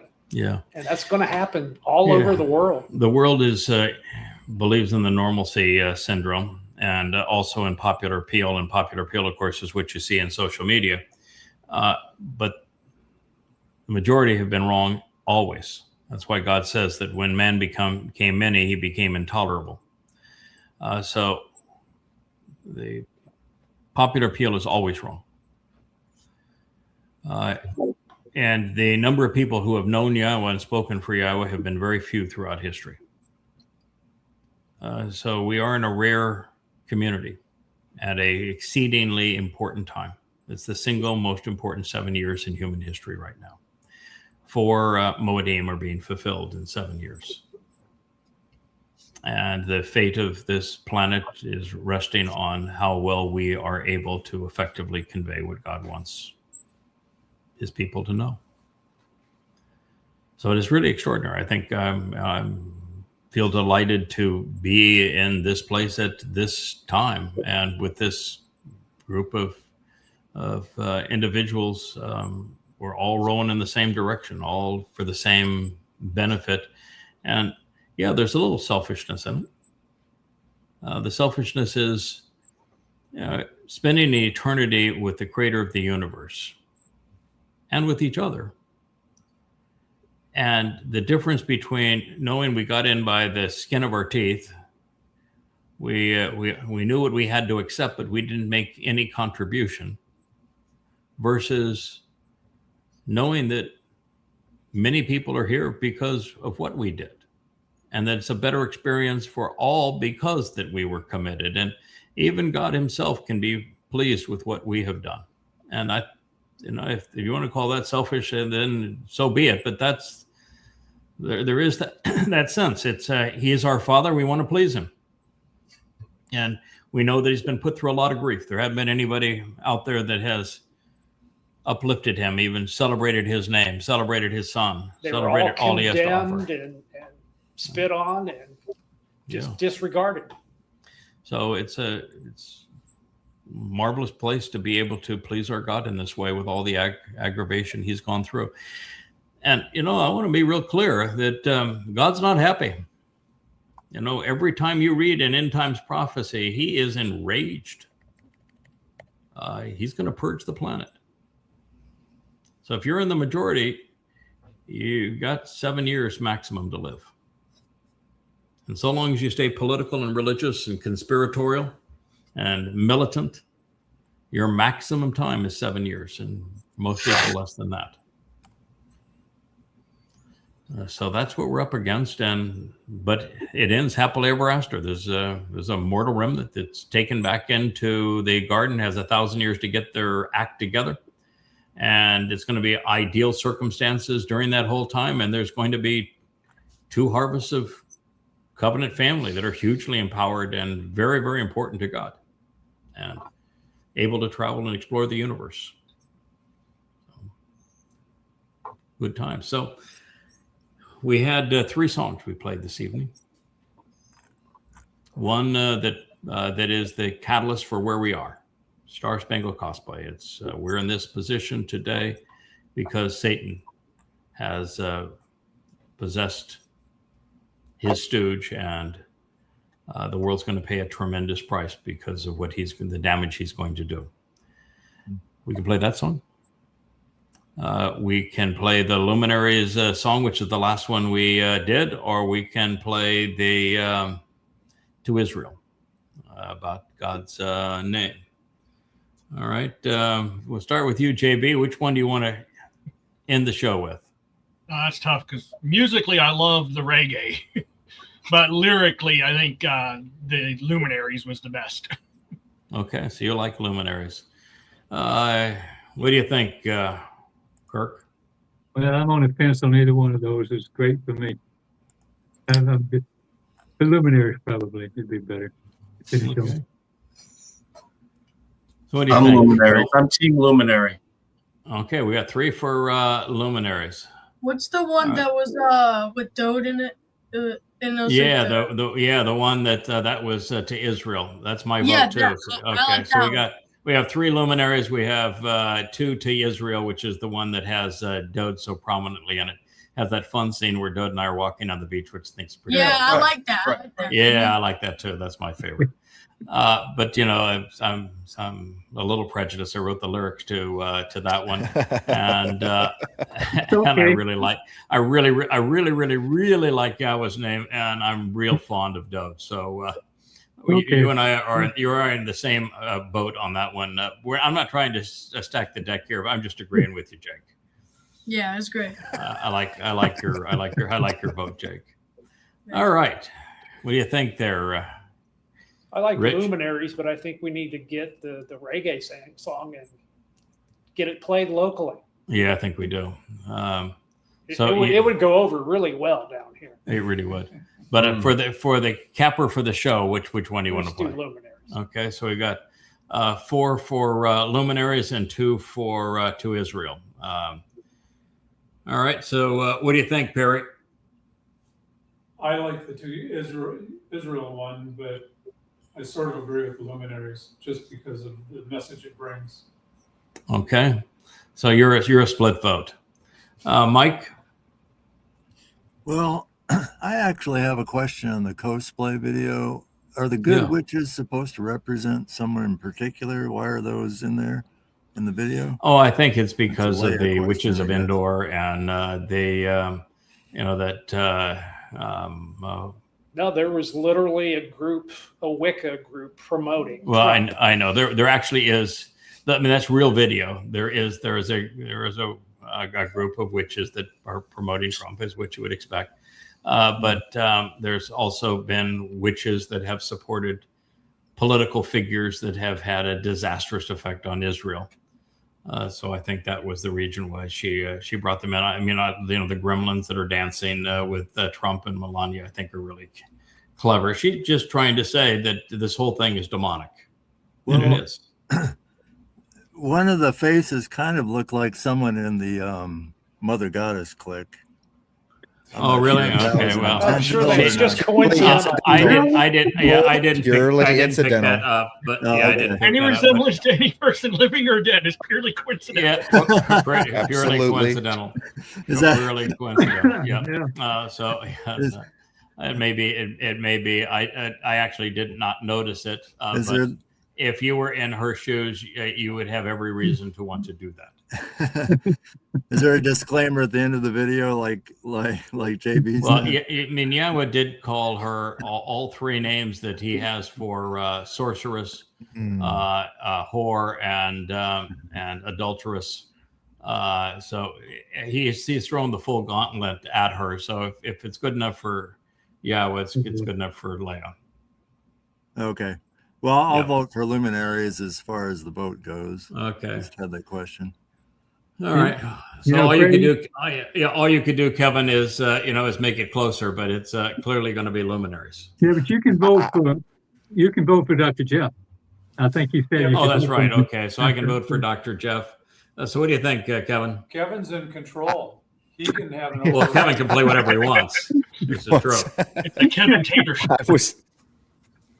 I was firmly team Luminaries from the minute the show started tonight. I have loved that video. I love that song. That was the most fun project to work on I've had. That would be my vote by far. Okay. I even said to the team when it came out. And that's Mariah on the video, isn't it? Mm-hmm. Absolutely. That's all her. Yeah. Yeah. It's really good. It is really good. And of course, there's a lot of moments in there that are really kind of tear you up on what we're all about, and that is our story. That is the most important story I think we can tell right now. That God's got 2 luminaries, and He wants His people to listen to them. He's doing the best He can to get their attention.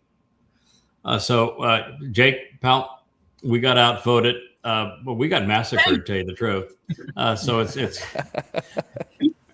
I tell you what we can do. Maybe we'll one of these days when we don't have school at 11 o'clock on a weekday, we'll get you in on the vlog on a vlog, and when we get you in on a day on the vlog, you and I will play to Israel. That's again. right.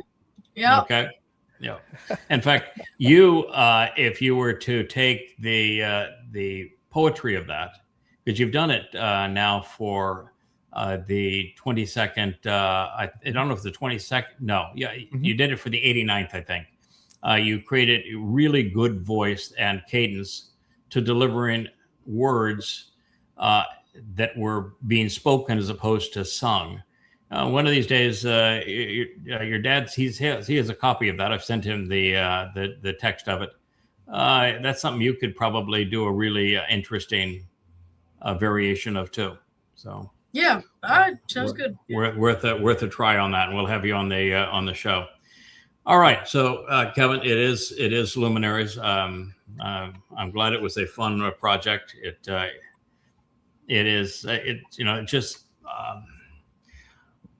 Well, I've been doing this for a quarter century, and I had read past it for 24 years. Mm-hmm. And I'm the luminary. Well, I'm the younger one, so I've not been around quite as long as the greater one. And my whole life has been to reflect the light of the greater one. That's still a pretty cool deal, though. Your life story is reflecting the light of the greatest person who ever lived. Pretty cool. God's firstborn son. Yeah, pretty good. Very cool. Are you kidding? Yeah, pretty cool. Pretty cool life. Yeah. So I'm happy to have it, but I missed it. I knew it wasn't about the creation of the sun and the moon, and I knew that it had to do with the fourth day, which is when Dode fulfills Pesach, Matzah, and Bikurim. Known that for better part of 20 years. Which put me in a league by myself in terms of accuracy. It's the thing that I would say about the Yada Yahweh series. There's things that I'd go back and I'd refine, but still, the Yada Yahweh series is the most accurate presentation of Yahweh ever written. Yeah, by a huge margin. And we're still learning more. I had one of our wonderful editors say, I'm touting the vlog more than the books at this point. He says, there's a lot of people that don't want to ever listen to a video. They'd much rather read. That's how they rather process information. I happen to be one of the people I prefer to read. But I also know that this is the time that God wants us to speak to his people. And the speaking is actually a more effective way of communication, particularly today, than is reading. But I would share with her that there's not many people that are going to publish 3 books at the same time because they were writing 3 volumes concurrently.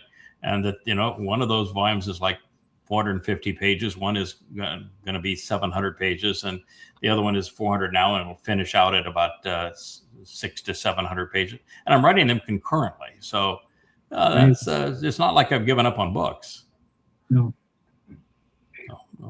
We'll keep the written word going. I happen to be a huge fan of the written word. I prefer the written word over the spoken word. Have for years, and we would still be doing the spoken word if it wasn't for the fact that Yahweh says, "Okay, I want you to talk to my people." And when God says, "I want you to do this," you got a lot of choices, but only one of them matters. Yeah, it's okay. We'll do that. Yes, sir. Yes, sir. Yes, sir. Okay, it's worked out good so far. Yeah. You know that you're dealing with somebody that has never posted a word in social media, and that the average vlogger, is a pimple-faced kid in grandma's basement. Yeah. So you may have picked the wrong guy. He says, "You are the books. Talk to my people." That's true. Okay, we'll do it. So here we are. All right, so Luminaries it is with our sign off on the show. Lovely to be able to do Shabuw'ah with you all. Shabuw'ah with you all. Well, I wish we had Leah here to do a final blast of the shofar. Maybe she's listening next door and can come back in after the song. So don't cut off the show just immediately. We'll see if Leah walked back in with the shofar. But let's play Luminaries. Make sure that I can see her backstage, like on your screen or something, and I won't cut it off, okay?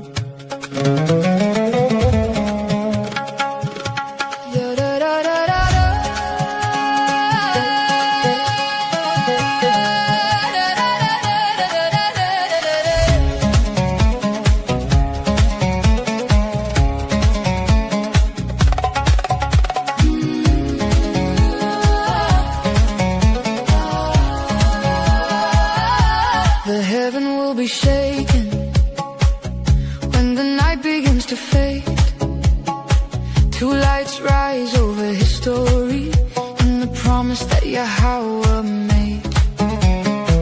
One to lead us out of Babel, one to call us by our name, guiding souls from lies and fog into covenant flame.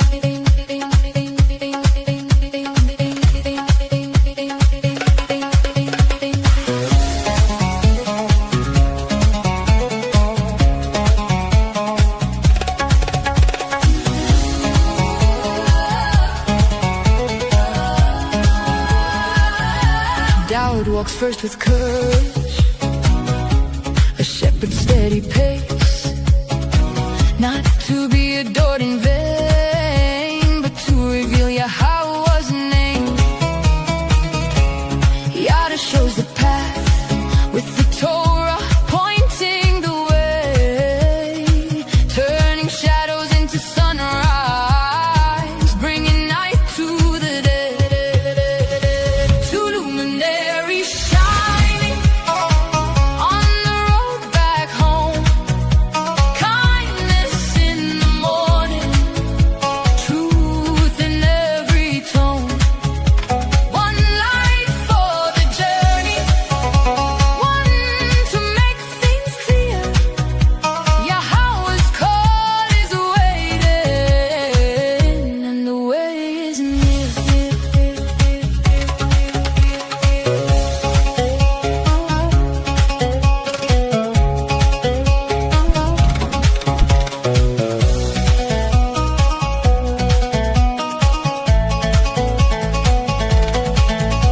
No incense to tyrants, no praise for man-made gods.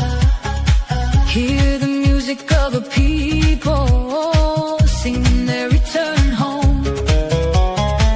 Through the smoke of false religion, through the noise of pride and fear, two bright lights are rising, and the path is clear.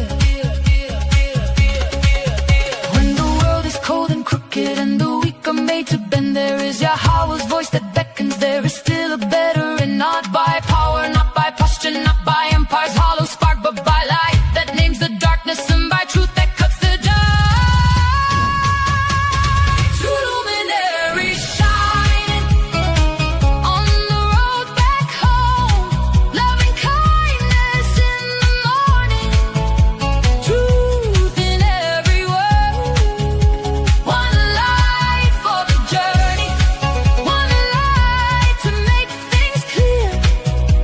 Yahweh's call is waiting, and the way is near.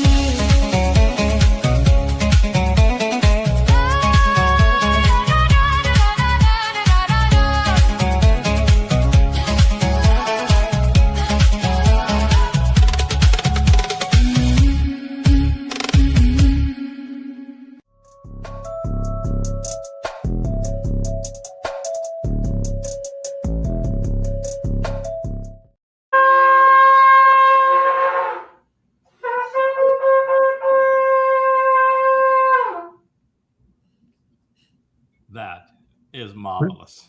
Well done. That is absolutely marvelous. Nice. We even had the Shabuw'ah bread can. We had Leah on the shofar. Oh my goodness, what a wonderful way to introduce Shabuw'ah, but the fulfillment of Shabuw'ah 7 years before Yah was returned with his beloved son Dod. Marvelous. Thank you all for a marvelous Shabbat, the Shabbat of Shabuw'ah. What a show to be able to participate in during family hour. My great honor to be with you and to be able to celebrate Yahweh's name and his beloved son and his Moed Mikre, particularly the fulfillment of Shabuw'ah with family. Thank you, Yada. Thank you. Good night. Good night, Jake. Shabbat, Shabbat, come home and rest. Shabbat, Shabbat, Yahweh's best. Lay down the weak, let your soul be free. Shabbat, Shabbat, come back to me. 6 days we work, then we bask. We leave the noise to hear Yah's voice. We listen, we learn.